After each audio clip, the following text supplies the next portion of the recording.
Hi friends, today I want to talk to you about figures, some additional figures in the Sandtray, and this is related to like known figures. So this is Olaf, I think this is Elsa of Anna and Elsa in Frozen. I guess I have a Frozen theme. I only have the one with me, but there is another one of the other main character. I've got Big Bird for you, just as a little representative sample. So there is some debate on using known figures in the tray. Oh, I have one more. Spider-Man. Spider-Man, right? Where some Sandtray clinicians or Sandplay clinicians use more archetypal types of things with like known symbology and that kind of thing. I'm not that kind of Sandtray person, so bear in mind that this is just mine, and then the way that I was trained in Sandtray. You can't use figures, and with kids in the Sandtray, they use them a lot, more so than like they use animals and they use the known figures more so than like just like a person, like a random person figure. They don't use those as much. Adults do, but kids don't as much. I'm sure some kids do. Okay, and so like the figures from Inside Out are very popular in the Sandtray, so much so I didn't want to bring them home from the clinic. I needed to make sure those stayed at the office for people who are processing those, because they'll put the emotion in the tray, which is super efficient for kind of working through whatever's going on with you. Okay, so as always with figures, you want to think about what do you project onto a figure, and then I'll tell you what I project onto the figure. So this is Olaf from Frozen. And if you were working in Sandtray, how would you use that? I would use Olaf for like his, he's the one who says, I like warm hugs. And that is very representative of how friendly and innocent. I would use him for friendly and innocent, playful, and probably like loyal kinds of characteristics. In the tray, I've got Big Bird. So think of how you might use Big Bird. What would that evoke in you? Obviously, this is not to scale. You have to have a lot of like forgiveness with like architects maybe would not appreciate, or civil engineers would not appreciate the Sandtray because everything is not to scale. This should be like way bigger. Okay, that's funny. Okay, so what do you project onto Big Bird? Hopefully you know who Big Bird is. This is from my generation. Okay, so what I project onto Big Bird is like that tall, big, sturdy, friendly, sort of wise, but not in a like I know it all kind of way. Imaginative, and then it's Sesame Street. So for me, that goes to nostalgia. Like I did watch Sesame Street when I was little, and so if I was working on a tray that has to do with like memories of my childhood, I might have something like this in the tray to sort of represent not necessarily the figure itself, but like the kinds of things that I interacted with in the world at that age. Does that make sense? Hopefully that makes sense. Let me know if it doesn't make sense, and I will do more talks on that. It's probably easier in the demo, but again, I'm still trying to figure out how to demo the Sandtrays to you in ways that are going to help you really understand it. It's hard to explain a tool like that in this format, but here's another one, another figure that you'll recognize. Spider-Man in a very cool pose. I have about 8 different Spider-Man characters. So what would you project onto Spider-Man? And maybe you're just doing a fun scene of things that you enjoy, like movies that you like or something like that.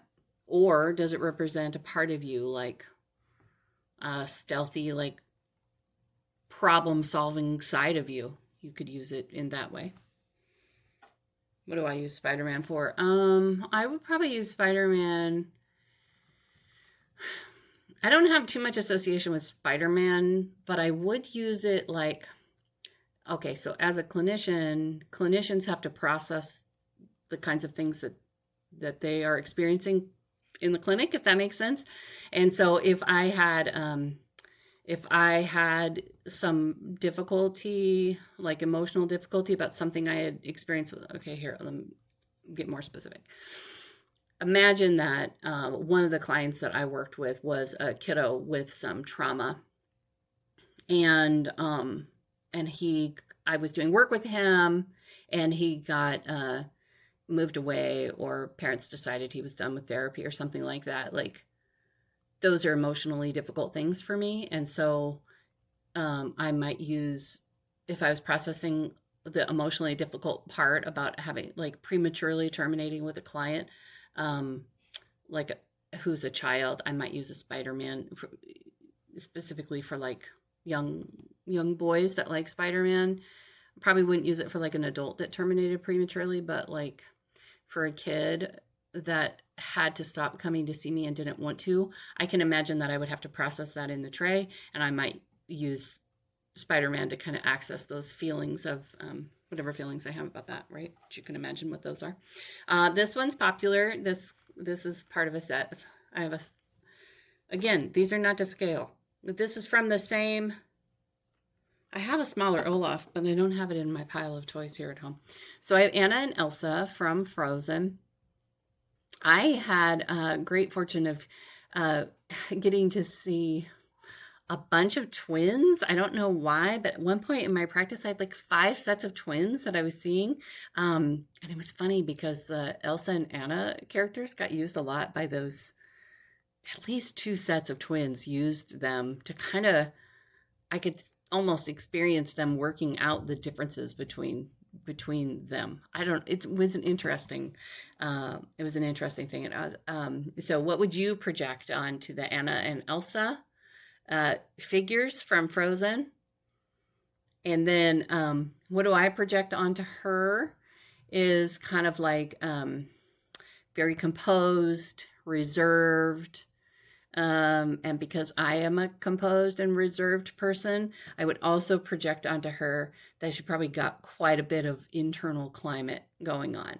So that's what I'm saying when I'm talking about the projection onto it is such a personal thing, because if you're just thinking reserved, that would not be an accurate representation of like who I am as a person. I have a lot of turbulence going on. I have quite a internal emotional climate. And so I project that onto this reserved figure, if that makes sense. So just an example of some of the figures that we use.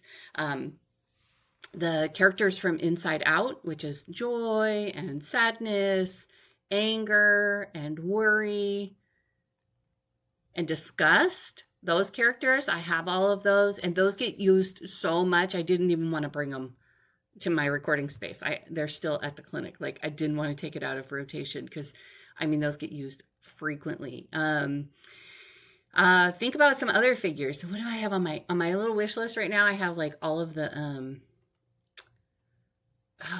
characters of like Guardians of the Galaxy, and like, I have a big Hulk that I use a lot.